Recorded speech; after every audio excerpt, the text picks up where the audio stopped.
En toda la República Argentina tenemos en línea al exministro de Educación, diputado nacional electo el 26 de octubre por la provincia de Buenos Aires. Bueno, muchísimas cosas más podríamos hablar, pero le quiero dar la bienvenida al programa a Nicolás Trota. ¿Cómo estás, Nicolás? Buen día.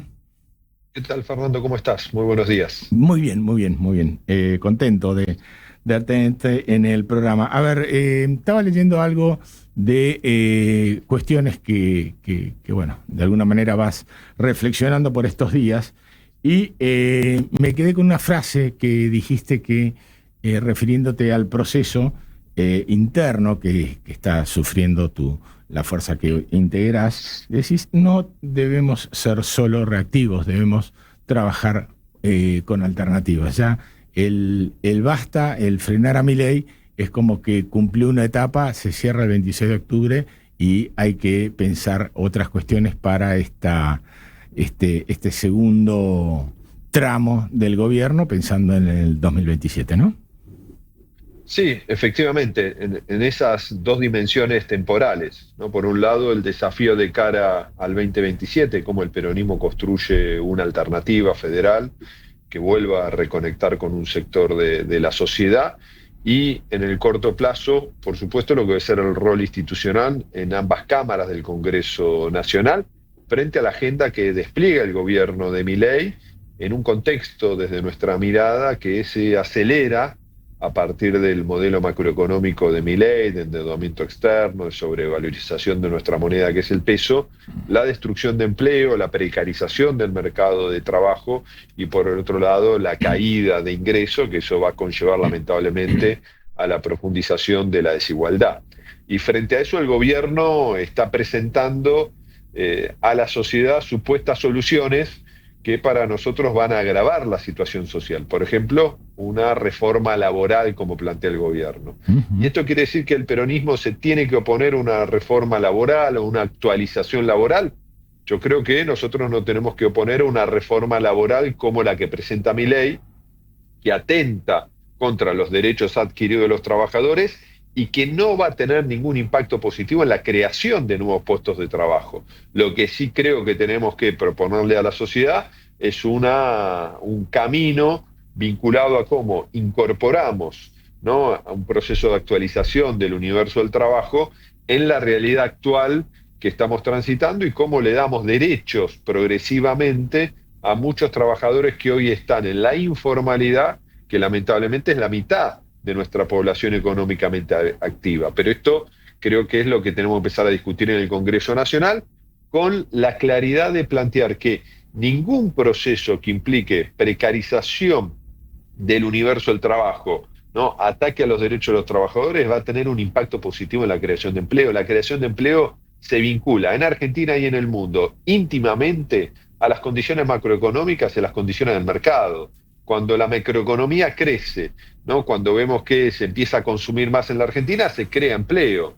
Cuando vemos que se derrumba el consumo y al mismo tiempo se abre la frontera para la importación de productos extranjeros, importando empleo de otras latitudes, eso implica, ¿no?, destrucción de empleo. Por más que hagamos desaparecer derechos de los trabajadores, ¿no?, eso no va a implicar la creación de empleo o que bajemos lo que supuestamente dicen que es el costo laboral, que no es otra cosa que la manera de financiar muchísimas prestaciones que garantizan una mejor condición de vida para el sector trabajador.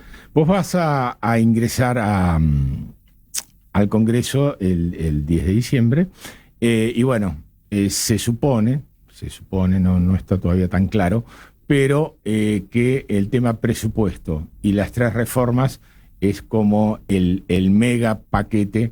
No digo que se vaya a aprobar, sino que se va a discutir. Y bueno, y tiene cierta importancia el tema del presupuesto, primero porque es el primero que recién en su tercer año de gobierno logra tener un presupuesto para el caso que se termine sancionando. Y las otras 3 reformas de las cuales hiciste mención, a la laboral y bueno, y la previsional y la tributaria también vienen en una escalera no sé, la tributaria me parece que va a dar para mucha más discusión. Me quiero detener un cachito en el 26 de octubre y saber tu mirada, porque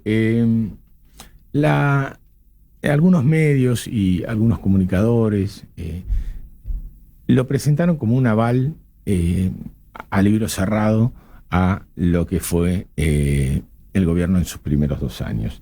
Y la verdad que existía un panorama previo bastante claro, que lo marcaban todas las encuestadoras, las mismas que de alguna manera se acercaron o acertaron con los resultados de intención de voto, también marcaban la desilusión, la falta de esperanza del pueblo argentino respecto del momento que vivía. Eso se transformó en una debilidad muy visible y bueno, y pareciera que más que un aval, el pueblo argentino de alguna manera en varios distritos salió a votar en defensa propia, no por lo bueno que estaba viviendo, sino porque sería muy traumático a partir de ese momento también tener otros tipos de problemas, dada la debilidad del gobierno, ¿no?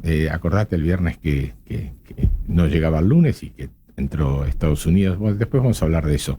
Pero bueno, me interesa saber eso, ¿no? El aval brutal que presentan algunos y una debilidad extrema que era notoria y que para mí continúa. Te lo digo así, concretamente.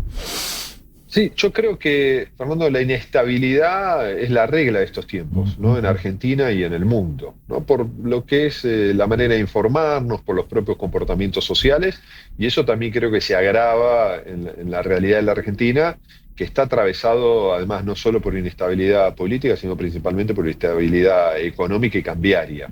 Creo que el resultado del 26 de octubre sorprendió a todos, ¿no? Porque no era lo que se vislumbraba en ese proceso electoral.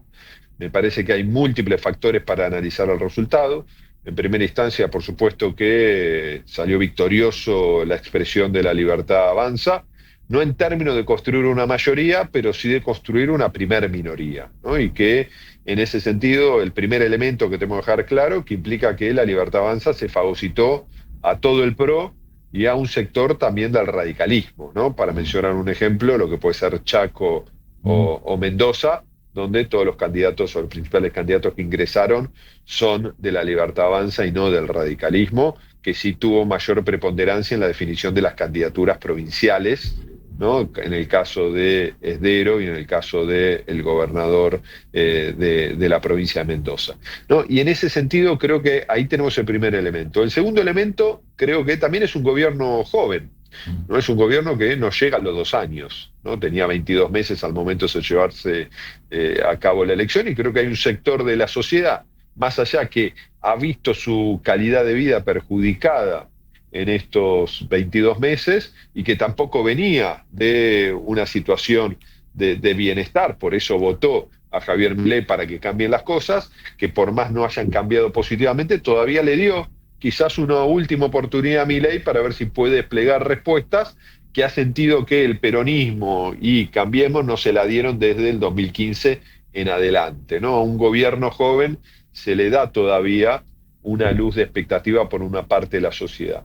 Y después el componente adicional creo que era el temor al lunes negro y la propia intervención de los Estados Unidos, la intervención pública de Donald Trump y la intervención efectiva del secretario del Tesoro de los Estados Unidos en la intervención del mercado cambiario. Y las palabras de Trump de decir, si pierde Milei, nos retiramos en la ayuda para sostener el valor del peso, y esto implicaría, ¿no?, una fuerte devaluación económica que por supuesto se va a traducir rápidamente en un perjuicio para toda la sociedad argentina. Ahora, lo que viene hacia adelante sosteniendo este modelo económico tampoco es positivo, al contrario, vamos a un proceso que va a terminar, creo yo, de mala manera. Ahora, ese temor que se acelere la descomposición, porque el riesgo que había era el riesgo de lo inestable y lo insostenible del modelo económico de Milei. Creo que eso explica en gran parte el resultado electoral y también la necesidad que la fuerza opositora más importante, que es el peronismo, vuelva a conectar con una agenda de futuro de cara al proceso electoral del 2027, que le deja un piso importante, ¿no? El 33, 35% de los votos, según la matemática que se use para sumar las distintas expresiones justicialistas y opositoras en cada una de las provincias, de cara a lo que va a ser el proceso electoral del 27, que lo va a encontrar a Milei en el centro de la escena, ¿no? Y sus resultados sociales y económicos son los que van a permitir que tenga un proceso de reelección o un proceso profundo de crisis y que pueda surgir una alternativa superadora en un país que va a estar, creo yo, lamentablemente muy endeudado y con una situación social laboral muy problemática. Vos sos un gran conocedor del AMBA, más allá de tus recorridas federales, y bueno, fuiste electo diputado nacional por la provincia de Buenos Aires. ¿No notás que hay un grado bastante importante de descoordinación entre lo que es el peronismo de la provincia y más particularmente todo lo que es conurbano, ¿no? O sea, donde realmente se concentra una masa muy importante de votantes para el espacio que vos integrás, con el resto de los, podemos hablar de los distintos peronismos? Es como que hay, a nivel federal, ¿no? Me estoy refiriendo, como que hay, no sé, como dinámicas distintas en el, por supuesto, son distintas realidades también, ¿no? Pero me da la impresión que está faltando algo así como la construcción, que podría ser justamente el comienzo de ello, de una estructura un poco más nacional, algo que conjugue más los intereses federales y que ya no pase tanto por el pago chico de cada uno de ellos. Y lo digo, el problema lo tiene tanto el interior como también la provincia de Buenos Aires. Es algo a solucionar entre prácticamente ambas partes, ¿no? Se lo ve bastante distinto al peronismo del conurbano del peronismo en otras realidades del país federal, ¿no? Sí, yo diría, Fernando, compartiendo tu análisis, que no es solo el peronismo del conurbano, sino de la región metropolitana de Buenos Aires. Exacto. ¿No? Ciudad sí. de Buenos Aires, primero, segundo, tercer cordón. Coincido. Que concentra casi el 30% de la población, ¿no? Entonces eso le da una preponderancia en una Argentina que a partir de la reforma del 94 no dejó atrás el colegio electoral y elige el presidente de manera directa, ¿no? Y creo que ahí hay dos componentes, ¿no? Esto que algunos plantean, la conurbanización o la agenda del AMBA como agenda nacional, se vincula a ese peso poblacional y por el otro lado también a los medios porteños, que son medios nacionales, ¿no? Y eso tiñe la discusión en lo que ocurre en estos 8.000, 10.000 kilómetros cuadrados que conforman todo este territorio con casi el 30% de la población argentina. Entonces me parece que una de las respuestas que tiene que tener el peronismo es reconstituirse como una expresión federal. Después de lo que ha sido un resultado electoral del 23, que no solo implicó la derrota en términos de una expectativa nacional, sino al mismo tiempo sufrimos el mayor retroceso en términos de representatividad en las provincias. Se perdieron inclusive provincias que se gobernaban interrumpidamente desde el 83. Sí, claro. ¿No? Para mencionar un ejemplo, en la región de Cuyo, ninguna provincia es gobernada por un candidato peronista, ¿no? Más allá que puedan tener alguna historia de vinculación con el peronismo, ¿no? Y después perdimos provincias como Santa Cruz, ¿no? Como Chaco, para mencionar algunas que eran conducidas por el peronismo. Entonces creo que ahí hay un enorme desafío, porque inclusive yo creo que el peronismo tiene que transitar un proceso de renovación sin ruptura, poniendo en valor la historia del peronismo, lo que ha sido el último proceso político exitoso que tuvo el peronismo entre el 2003 y el 2015, de fuerte transformación, pero que cuando el peronismo inició esos procesos de ruptura, reconociendo la historia de nuestro movimiento y la historia reciente de nuestro movimiento, cuando se inició el proceso de renovación, generalmente vino del interior, de la periferia al centro, ¿no? Como ocurrió en su momento con Menem, pero también como ocurrió con Néstor Kirchner. Y creo que ahí hay un enorme desafío que tiene que tener el peronismo de cara al 27. Mucho más porque estamos con un gobierno, con un unitarismo nunca antes visto, ¿no? El financiamiento que sufren las provincias argentinas a través de la restricción del envío de recursos es alarmante, pero al mismo tiempo la retracción del Estado implica profundizar las asimetrías en un territorio tan extenso como es el argentino, ¿no? Que se vincula quizás a que uno de los problemas de la Argentina es su extensión, cuando creo que uno de sus mayores atributos para el desarrollo futuro es la extensión y las regiones de nuestro país. Pero pongo un solo ejemplo, ¿no? Abandonar la infraestructura nacional, abandonar vialidad nacional, dejando que las rutas se destruyan, implica no solo poner en riesgo la vida de miles de argentinos, no solo implica aumentar el costo de la logística del flete, porque los camiones se rompen y eso se termina traduciendo en elevar los costos del flete,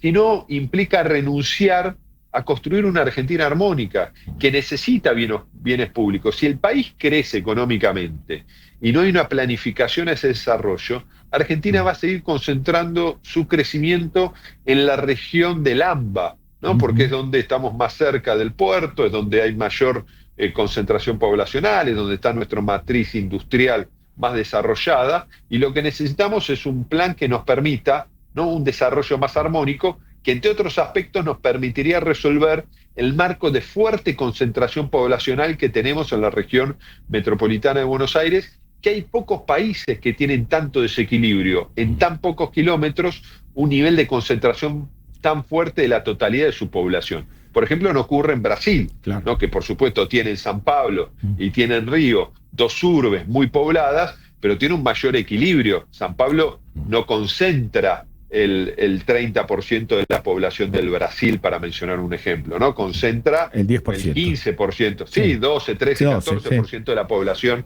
de Brasil, para mencionar un ejemplo. Entonces, todas estas son las cuestiones que tiene que discutir el peronismo, y yo creo que el peronismo volverá a ser alternativa en términos nacionales cuando vuelva a ser un peronismo fuertemente federal y tengamos no solo la política para recuperar el gobierno nacional, sino también para romper este proceso de balcanización política que viven las provincias argentinas, donde vemos que hay gobernadores que se preocupan solo por su proyecto local y no son parte de un proyecto de desarrollo nacional. Y no hay provincia que pueda estar disociada de la agenda nacional. Si al país le va mal, no hay manera de sostener a una provincia argentina. Algunas van a sufrir más las consecuencias, ¿no? Aquellas que tienen una matriz industrial van a ver mucho más dañado su tejido social, ¿no? Pero a todas le va a golpear por igual el reflejo de las malas políticas nacionales. Sí, si se quiere, puede haber capaz que una pequeña excepción con Vaca Muerta, ¿no? Con la provincia de Neuquén, que, bueno, por el tema de las regalías y porque es algo que viene creciendo y ya desde hace muchos años, ¿no? Es el milagro de Milei que Vaca Muerta tenga la producción que tiene hoy.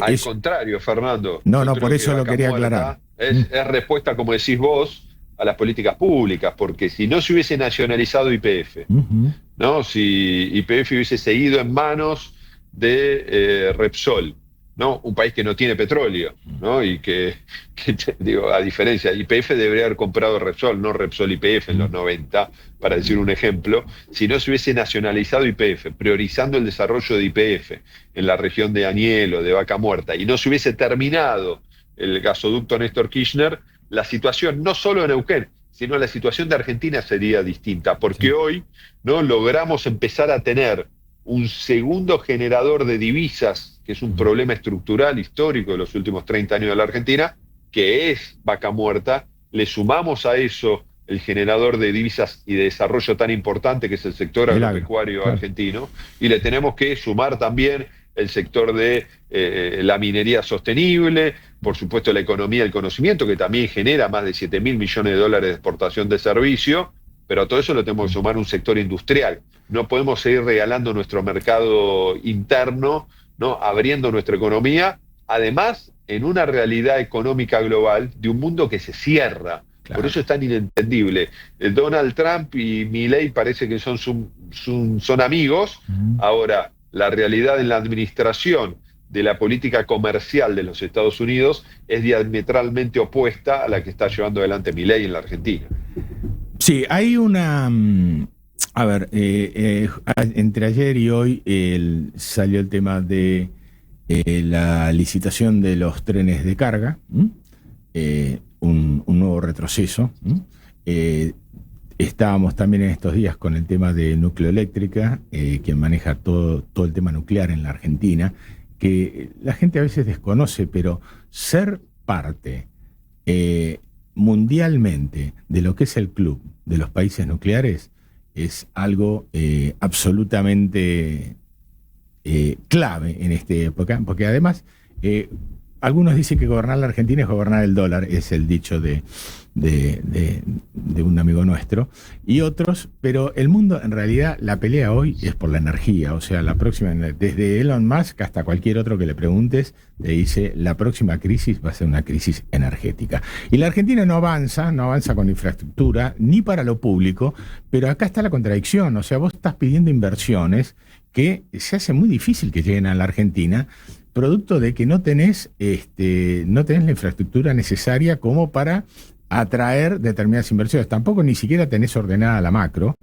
Y además tenés un tema de superávit, que justamente tiene que ver, como vos decías, bien decías hace un rato, nosotros siempre la parte gruesa de nuestros dólares venía del agro. Bueno, ahora se suma vaca muerta, pero es solo vaca muerta lo que produce cierto superávit en la exportación, digamos. Es energía que dejamos de comprar y energía que tenemos para el consumo propio. Lo que yo digo es, si seguimos, ¿no? Pasamos por Nucleoeléctrica, por los trenes, por la falta de infraestructura, qué daño, ¿no? Porque eso me parece que hay que pensarlo también. El 2027 va a ser, en el mejor de los casos, un año con muchos desafíos, producto de los desaciertos de este gobierno, que nadie indica que vayan a cambiar, ¿no? Pareciera que todo sigue el mismo rumbo que ya defaulteó 3 veces. Primero con el blanqueo, después con el FMI y después con el Tesoro norteamericano, ¿no? Bueno, yo creo que se le acaban los tubos de oxígeno, hay que ver qué es lo que termina encontrando, porque la intervención final de los Estados Unidos confirma, como vos planteás, lo insustentable de este modelo económico que sostiene a través del marco especulativo y además que se lleva adelante con un nivel de velocidad nunca antes visto. ¿No? Argentina tiene enormes oportunidades, pero las oportunidades hay que saber guiarlas y administrarlas, ¿no? Y no parece ser el camino que está llevando adelante el gobierno, con un esquema, por un lado, de destrucción de las capacidades del Estado, ¿no? De tratar de privatizar empresas además que son estratégicas para el desarrollo, ¿no? Y por el otro lado, a partir de una displicencia en cuidar los dólares que produce la Argentina, ¿no? Porque los dólares que produce la Argentina los tenemos que poner al servicio del desarrollo de nuestro país, ¿no? Entonces, ahí sí, nosotros podemos tener un superávit comercial, pero eso no lo logramos traducir en una planificación estratégica por parte del Estado, inclusive en esto que planteaba Javaribe, que era un proteccionismo inteligente, ¿no? Esto quiere decir que hay sectores de la economía que nosotros tenemos que proteger poniéndole objetivos claros, poniéndoles desafíos y niveles de productividad claros, que nos permiten generar empleo, ¿no? Que nos permiten ahorrar también la necesidad de desprendernos de dólares para ciertos bienes de consumo de la Argentina, y todo eso está ausente en la agenda nacional, pero me parece en estas líneas, ¿no? Lo que es el sector agropecuario, lo que es el sector de la energía del gas, además que tenemos por un lado la energía de la transición, que es el gas, además tenemos una capacidad de producción de energía renovable muy importante por las características que tiene la Argentina, que por supuesto necesitan incentivos, ¿no? A eso le sumamos el sector de la minería sostenible, creo que ese es otro punto que tenemos que desarrollar, cuidando esos recursos para el desarrollo de la Argentina, porque ahí tenemos una brecha de bienes no renovables que también demandan que su uso sea para una mirada estratégica del progreso, la industrialización de nuestra economía, de sumarle progresivamente valor al desarrollo. No exportar solo gas, sino empezar, para mencionar un ejemplo, empezar a sumarle valor para que podamos exportar productos con mayor valor internacional que al mismo tiempo vayan generando mayor cantidad de empleo en nuestro país. A ver, Nico, la última, te saco un poquito del tema que veníamos charlando.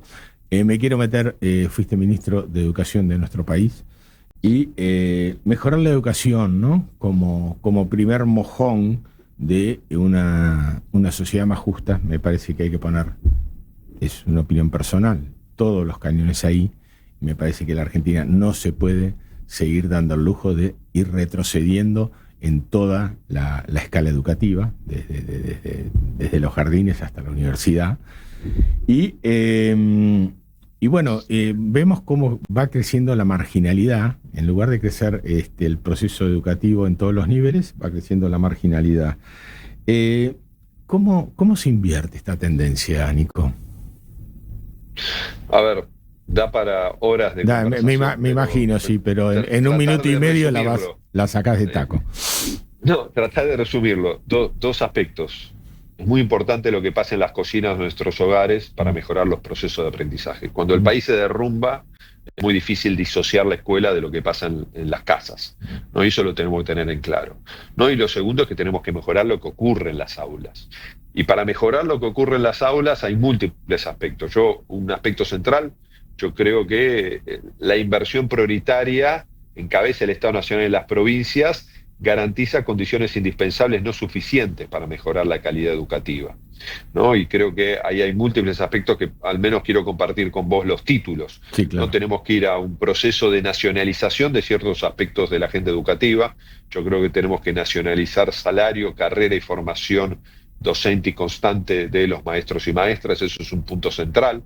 Esto implica mayor inversión y estabilidad en la inversión por parte del gobierno nacional.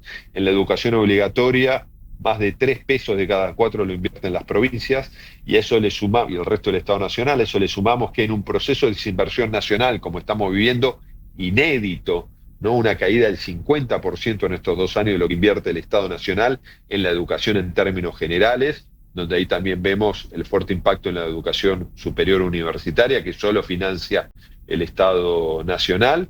Y esto además es preocupante, porque generalmente en los procesos de desinversión del Estado Nacional es acompañado por la desinversión de las provincias. ¿Por qué?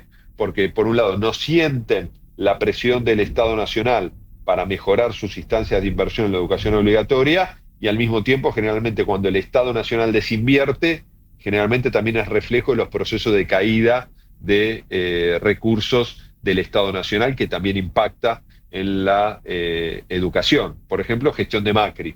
En los 4 años de Macri, la inversión en cabeza del Estado Nacional cayó el 33%, ¿no? Y principalmente en los 2 últimos años cuando llegó el Fondo Monetario Internacional, pero en las provincias cayó 16% en promedio, ¿no? Entonces ahí vemos esa preocupación. Nacionalización de salario, carrera y formación docente, ¿no? Y acreditación de los institutos de formación docente, y luego, yendo a los aspectos de lo que ocurre dentro de la escuela, tenemos que ir a una escolarización temprana. Sala de 3 la tenemos que hacer obligatoria, sala de 2 la tenemos que priorizar en los sectores donde hay mayor vulnerabilidad y desigualdad social, ¿no? Y eso creo que es un punto central, porque ahí debemos garantizar derechos para nuestras infancias, y la institución educativa es un lugar central. Y para no extenderme, el otro punto central en esta Argentina que vivimos hoy, tenemos que descomprimir la responsabilidad que le damos a directivos, docentes y no docentes de nuestras escuelas, para que solo se ocupen del desafío de enseñar y que nuestros chicos aprendan. Esto no quiere decir que el Estado renuncie a lo que debe ser el acompañamiento social que necesita la escuela. Lo que yo digo es que no tiene que estar en cabeza de directivos y docentes, tiene que ser otras áreas del Estado que digan presente. Esto demanda un Estado más sofisticado, un Estado que asuma, ¿no?, el seguimiento académico, pero el seguimiento sanitario, el control de talla y peso, el control de lo que ocurre también en las situaciones de mayor vulnerabilidad. Cuando se vulnera el derecho a una educación de calidad, es consecuencia que se están vulnerando en esas infancias otros derechos. Y ahí tenemos que tener un Estado presente, porque mientras diseñamos la escuela que queremos para el siglo XXI, ¿no?, que nos demandan la sociedad del siglo XXI, hay niños y adolescentes que no pueden esperar, ¿no? Y eso los tenemos que ir a buscar. Es imperdonable que se nos caigan de la escuela los chicos, ¿no?, porque lo que no hacemos hoy implica que estamos condicionando no solo en términos individuales la potencialidad que cada uno de ellos tiene, sino que además estamos perdiendo capital social para todo el país. Y ahí le tenemos que dar una respuesta inmediata que demanda mayor sofisticación en la respuesta, pero siempre demanda recursos para poder cumplir ese objetivo y, por supuesto, evaluación del impacto de cada una de esas políticas educativas. Sí, y además partimos de 3 gobiernos, como decías antes, que de alguna manera, por una razón o por otra, han llevado a la educación a niveles, digamos, bastante escasos. Creo que lo definiste muy bien. Nico, te sacamos de una reunión, te agradezco muchísimo este tiempo. No, te agradezco a vos, Fernando, la posibilidad. Siempre es un gusto conversar contigo y con Noticias Urbanas, un portal tan querido por todos. Che, Nico, el tema del conocimiento, vamos a la educación la vamos a tratar un día acá en El Piso, con el programa completo. Cuando quieras. Me interesa, creo que es por ahí.